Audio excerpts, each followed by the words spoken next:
ምዕራፍ 12 ተጨማሪ የሰውነት ቋንቋ ምክሮችና የተሳሳቱ አመለካከቶች። ከዚህ ቀደም እንደጠቀስነው በዙሪያችሁ ያሉ ሰዎች ቃል አልባ ግንኙነቶችን የማንበብ ችሎታችሁ አንድ ነገር ነው። የራሳችሁን ቃል አልባ መልእክቶች የማስተላለፍ ችሎታችሁ ደግሞ ሌላ ነገር ነው። ግንኙነት ሁለት ነገሮችን ይጠይቃል። የመጀመሪያው መልእክት እና ምላሹ በቀላል አነጋገር በቃል አልባ ግንኙነትም ጎበዝ እንድትሆኑ እፈልጋለሁ። በመጀመሪያው መልእክት ብቻም ሳይሆን በምላሹም ጭምር ማለት ነው። ቢያንስ የሰውነት ቋንቋን ለጥቅማችሁ ልትጠቀሙበት እንድትችሉ እፈልጋለሁ። ሆኖም አንድ ምስጢር ልነግራችሁም እፈልጋለሁ። ጥናቶች እንደሚያሳዩት የምትንቀሳቀሱበት መንገድ ወይም የምትይዙት የሰውነት አቋም የሚሰማችሁ ስሜትም አስተዋጽኦ ያደርጋል። ይህ የአንድ አቅጣጫ መንገድ ብቻም አይደለም። ይህ ምን ማለት ነው ለሚለው ጥያቄ፣ ለምሳሌ ሐዘን ወይም ቅሬታ ሲሰማችሁ ሰውነታችሁን የማጎንበስ ዝንባሌ ታሳዩታላችሁ። ሰዎች ይህን ስታደርጉ ሲያዩ ሐዘን እንደተሰማችሁ ወይም እንደተጨነቃችሁ ወዲያውኑ ሊገነዘቡ ይችላሉ። አቋማችሁ በውስጣችሁ የሚሰማችሁን ስሜት ቃል አልባ ምልክት ነው። ነገር ግን የዚህ ተገላቢጦች ደግሞ እውነት ነው። ይህ ማለት መጥፎ ስሜት ቢሰማችሁም እንኳ ሰውነታችሁን በራስ መተማመን በሚያስፈልግበት መንገድ ካስቀመጣችሁት ቀስ በቀስ በራስ መተማመንን ታገኛላችሁ። ይህ አእምሮን ከቁስ የማስበለጥ ጉዳይ ሲሆን በሕይወት ውስጥ ብዙ ችግሮችን እንድታልፉ ደግሞ ሊረዳችሁ ይችላል። ይህንን እንዴት ታደርጋላችሁ ለሚለው ጥያቄ፣ በማንኛውም ሁኔታ ውስጥ ልታስተላልፉት የምትፈልጉት ትክክለኛ መልእክትን ለማስተላለፍ የሚረዱ አንዳንድ የሰውነት ቋንቋ ምክሮችን ነው። በራስ መተማመን እንዲሰማችሁ ከፈለጋችሁ ሱፐርማን የሚወስደውን አቋም አይታችሁ ታውቃላችሁ? ይህ ከተለመደው የበለጠ በራስ መተማመን እንዲሰማችሁ ሊያደርግ የሚችል የበራስ መተማመን አቋም ነው።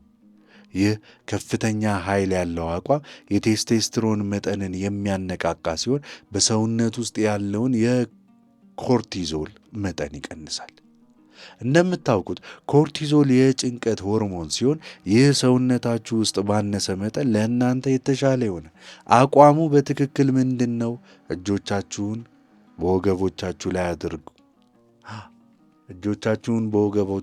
አድርጉ። እግሮቻችሁን አስፉ። ሰፋ አድርጋችሁ ቁም እና ትከሻችሁን በሰፊ ዘርግታችሁ ደረታችሁን ነፋ አድርጉ። ሰዎች በተለየ መንገድ እንዳያዩዋችሁ ይህን አቋም ከመጠን በላይ ላለማድረግ ሞክሩ። ነገር ግን ይህ ዘዴ በሚገባ ሊሰራና ለሁኔታው የሚያስፈልጋችሁን የበራስ መተማመን ሊያጎናጽፋችሁ ይችላል። እርግጥ ነው በሃርቫርድ የተረጋገጡ ሌሎች በራስ የመተማመን አቋሞች አሉ። ይህም በወንበራችሁ ላይ ወደ ኋላ ተደግፋችሁ እጆቻችሁን በጭንቅላቶቻችሁ ላይ አድርጋችሁ እግሮቻችሁን በጠረጴዛ ላይ በመዘርጋት የሚገለጽ ከፍተኛ ኃይል ያለው አቋም ነው። ይህንን አቋም በፊልሞች ላይ የንግድ ሰዎች ምን ያህል ትዕቢተኛ እንደሆኑ ለማሳየት ሲፈልጉ ሲያደርጉት አይታችሁ ይሆናል። እንደተለመደው ይህ ዘዴ የሞራልና የኢጎ ስሜትን ከፍ በማድረግ ረገድ ፍጹም በሆነ መንገድ ይሠራል። እርግጥ ነው ይህንን በስብሰባ ላይ ያላችሁ ልታደርጉት አትችሉ። ነገር ግን በቢሮ ውስጥ ከባድ ችግር እያስተናገዳችሁ ከሆነ ይህንን አቋም ለጥቂት ሰከንዶች መያዝ ሊረዳችሁም ይችላል። ሰዎች እንዲሳተፉ ለማድረግ በትክክል እያዳመጣችሁ እንደሆነ አስመስሉ። ይህ በጣም ግልጽ ሊመስል ይችላል። ነገር ግን ብዙ ሰዎች አንድ ሰው ሲናገር የማዳመጥ ዋጋን ይረሳሉ። በስብሰባ ላይ ተሳትፎን ለመጨመር ከፈለጋችሁ የቃል ዘዴዎች ብቻ በቂ አይደሉም። የሚሉትን ነገር በትክክል እያዳመጣችሁ እንደሆነ ለሰዎች ማሳየት አለባችሁ። ሰዎች ሲናገሩ ተመልከቷቸው። እየተደመጡ እንደሆነ ስሜት ለመፍጠር ከእነርሱ ጋር ራሳችሁን አንቀሳቅሱ። በወረቀት ላይ አታጫጭሩ፣ ስልካችሁን አትነካኩ፣ ወይም ሌሎች ምን እየሰሩ እንደሆነ ለማየት ክፍሉን አትቃኙ። ይልቁንም በሚናገረው ሰው ላይ ትኩረት አድርጉና የዓይን ግንኙነትን መስርቱ። ይህ ሰዎች ሐሳቦቻቸውን በቃል እንዲገልጹ ለማበረታታት፣ ለንግግር ይበልጥ ቅን የሆነ መንፈስ እንዲፈጠር ይረዳል። ግንኙነት ለመቀስቀስ እጅ ለእጅ ተጨባበጡ። የባህል ልዩነት እንደተጠበቀ ሆኖ እጅ ለእጅ መጨባበጥ ከአንድ ግለሰብ ጋር ግንኙነት ለማዳበር ከሚረዱት ምርጥ መንገዶች ውስጥ አንዱ ተደርጎ ይወሰዳል። ከዚህ ቀደም በነበረ ምዕራፍ እንደተነጋገርነው ንክኪ በጣም ጥንታዊ ከሆኑ ቃል አልባ የመገናኛ መንገዶች አንዱ ነው። በድጋሚ የእጅ መጨባበጥ በአጭር ጊዜ ውስጥ ብዙ ነገር ሊያስተላልፍ ይችላል። የእጅ መጨባበጥ ቆይታ፣ የእጆቹ ጥንካሬና የመሳሰሉ ሁሉ አንድ ሰው ምን እንደሚያስብ፣ እንደሚሰማ ወይም እንደ ግለሰብ ማን እንደሆነ አመላካች ናቸው። እንዲያውም አንድ ጥናት እንደሚያሳየው ጥሩ የእጅ መጨባበጥ በአንድ ግለሰብ ላይ ዘላቂ አመለካከት ሊፈጥር ይችላል። ይህም አንድ ሰው ለረዥም ጊዜ እንዲያስታውሳችሁ ያደርጋል። ለሥራ በሚያመለክቱበት ጊዜ ጥሩ የእጅ መጨባበጥ በጣም አስፈላጊ የሆነውን ለዚህ ነው።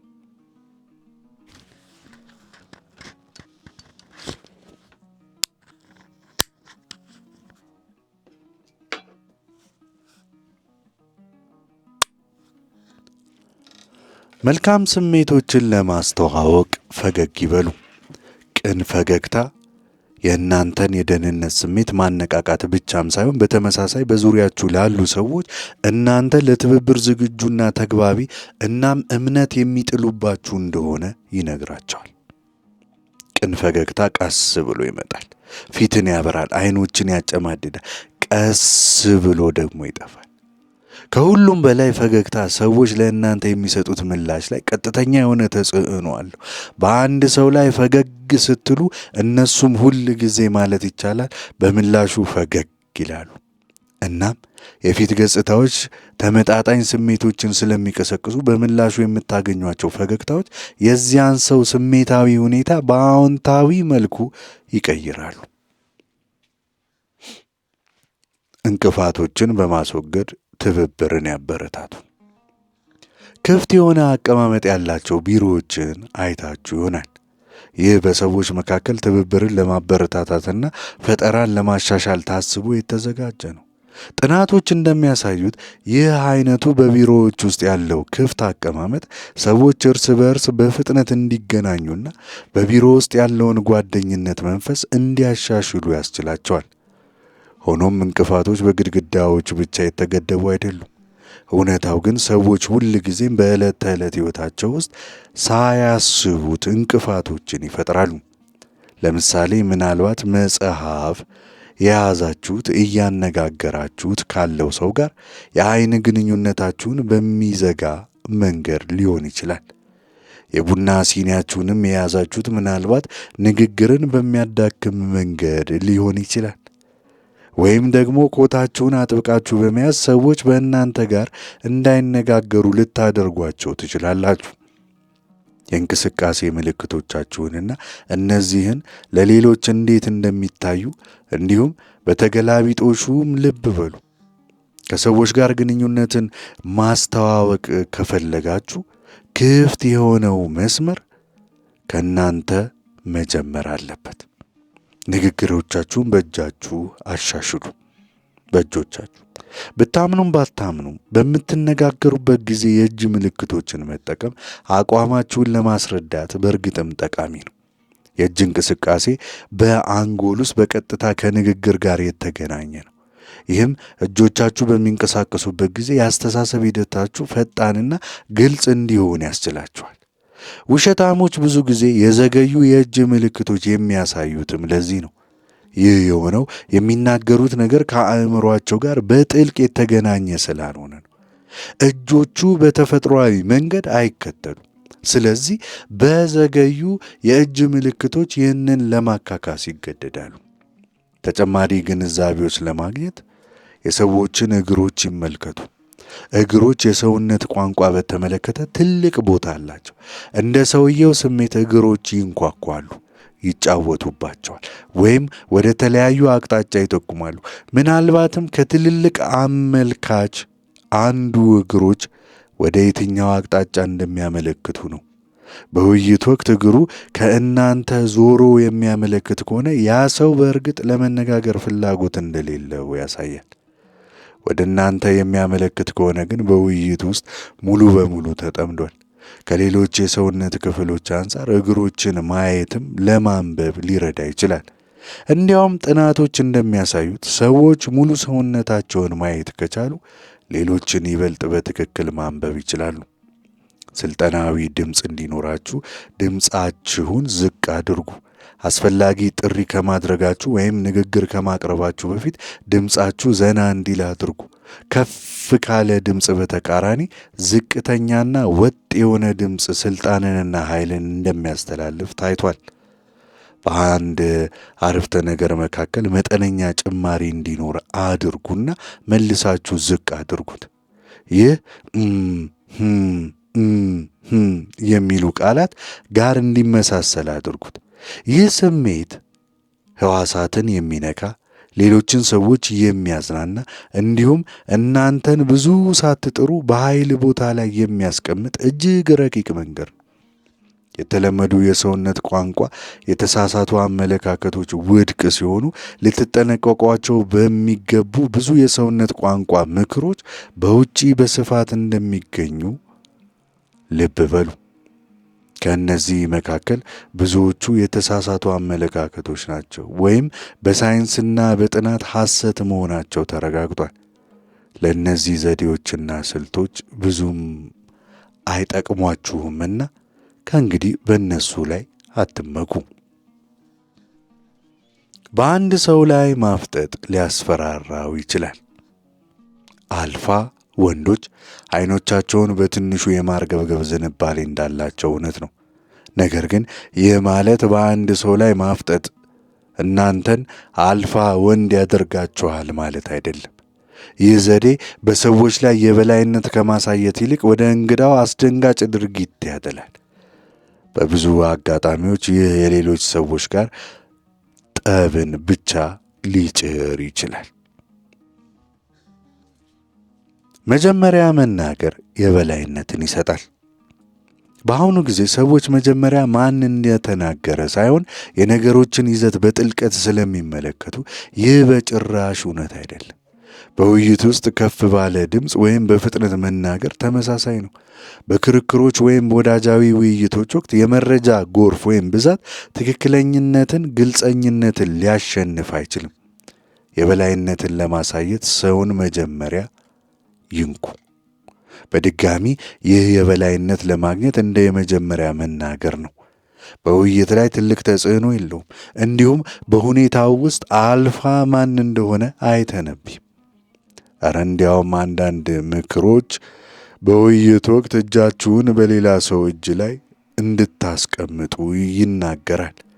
ነገር ግን ይህ አላስፈላጊ ንክኪ ብቻ የሚጨምር ሲሆን እንደ እውነቱ ከሆነ ወደ ልማዳዊ ያደላል። በንግድ ሁኔታ ውስጥ ይህ በእርግጥ ተመራጭ ዘዴ አይደለም።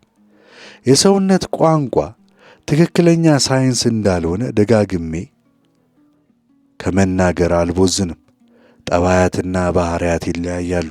ስለዚህ የእናንተ መነሻ ወይም መስመር ቤዝላይን እንደ ስሜታችሁና እንደ ሌላው ሰው ስሜት ይለወጣል። ሆኖም ሁሉም ነገር ሳይሳካ ሲቀር ከአንድ ሰው ጋር በእውነት ለመገናኘት ሁልጊዜ ልታደርጉት የምትችሉት አንድ ነገር አለ። ምን እንደሚያስቡ ወይም እንደሚሰማቸው በቅንነት መጠየቅ። ይህንን ጥያቄ ለመጠየቅ የሚያስችል አጋጣሚ ካላችሁ ይህንን ከማድረግ ወደ ኋላ እንዳትሉ። የአንድ ግለሰብ ቅን ቃላት በሰውነታቸው በኩል በሚያስተላልፉት ጸጥተኛ መልእክት ላይ ሁል ጊዜ የበላይነት አላቸው። ስናጠቃልል እንግዲህ የዚህ መጽሐፍ የመጨረሻው ላይ ደርሰናል። እስከዚህ ጊዜ ድረስ በመምጣታችሁ ደስተኛ ነኝ። እንዲሁም እዚህ የተገለጸው መረጃ በሙሉ ለዕለት ተዕለት ሕይወታችሁ ጠቃሚ ሆኖ እንደምታገኙት ተስፋን አድርጋለሁ። በድጋሚ ይህ መጽሐፍ የተዘጋጀው ከሰዎች ጋር ግንኙነት እንድትፈጥሩ ለመርዳት መሆኑን እንድታስታውሱ እፈልጋለሁ። እባካችሁ አዲሱን ኃይላችሁን ለክፉ ነገር እንዳትጠቀሙበት። በዚህ መጽሐፍ ውስጥ የሚከተሉት አስፈላጊ ርዕሶችን አብረን ተመልክተናል። የሰውነት ቋንቋ ማብራሪያዎችና ሰዎች በተወሰኑ ሁኔታዎች ውስጥ በትክክል ምን እንደሚያስቡ ወይም እንደሚሰማቸው ለመረዳት እንዴት እንደሚረዳችሁ፣ ከሁሉም በላይ ይህ መረጃ ከሰዎች ጋር በተሻለ ሁኔታ ለመግባባት እንዴት ልትጠቀሙበት እንደምትችሉ ተመልክተናል። ሰዎች ስለሚጠቀሟቸው የተለያዩ የሰውነት ቋንቋዎች ትርጉማቸው መረጃዎችን ተሰጣተናል። በተጨማሪም ስለተለያዩ የባህሪ አይነቶች የእነርሱ ልዩ አወቃቀር በተለያዩ ሁኔታዎች ውስጥ ለየት ባለ መንገድ እንዲንቀሳቀሱ እንዴት እንደሚያደርጋቸው ተነጋግረናል። በተጨማሪም የተለያዩ የግንኙነት ዘይቤዎችን ሰዎች በትክክል ምን ማድረግ እንደሚፈልጉ ለመረዳት እነሱን ዝንባሌዎች ሞቲቬሽንስ እንዴት መገንዘብ እንደሚቻል ተመልክተናል። እንዲሁ በቀጭኑ መረዳት ጽንሰ ሐሳብ ማኅበራዊ ትስስር ለማጠናከር ስለ ራሳችሁ እንዴት የበለጠ መማር እንደምትችሉ ተዋውቀናል።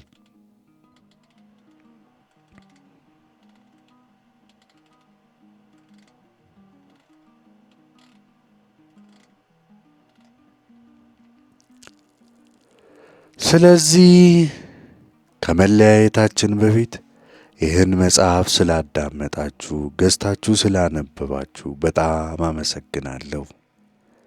ቻናላችንን ሰብስክራይብ፣ ላይክ፣ ኮመንት፣ ሼር ያድርጉ።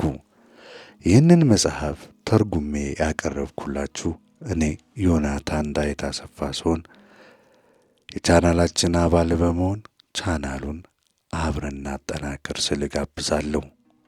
ሌሎች ተመሳሳይ መጽሐፎችን በዚህ ቻናል ላይ ያገኛሉና ጎራ ይበሉ። እናመሰግናለን። እንቀጥላለን።